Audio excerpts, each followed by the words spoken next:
নমস্কাৰ বন্ধু বান্ধৱীসকল, আমাৰ অন্য এটি নতুন ভিডিঅ'লৈ পুনৰবাৰ আপোনালোকক স্বাগতম জনাইছোঁ।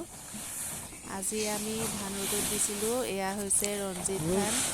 বিহু পালেহি, গতিকে ধানখিনি আগতীয়াকৈ শুকুৱাই নল'লে বিহুৰ ওচৰৰ ৰ'দে বহুত বেছি দিগদাৰ দিয়ে। এয়া আজি 2 দিন হ'ল ৰ'দত দিয়া, আজি শুকালে, গতিকে আমি এইখিনি সামৰি লওঁ।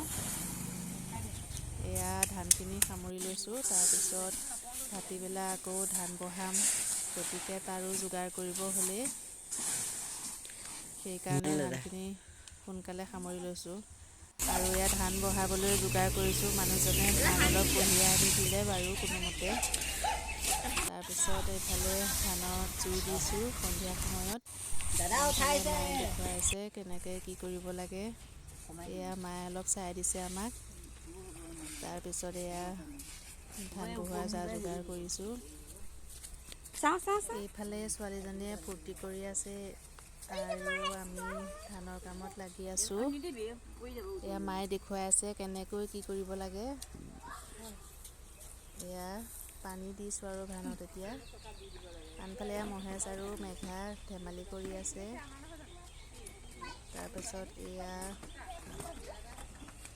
সকল দেখিছেনে, এয়া হৈছে আমাৰ দ্বিতীয় দিনা ধান বহোৱা কাৰ্যসূচী। পালন কৰি আছোঁ।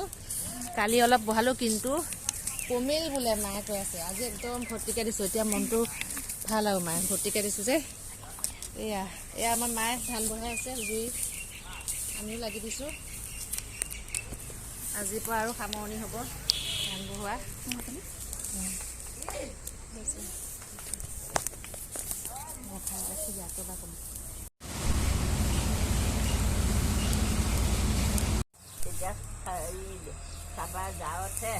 বাই বাই দিয়া।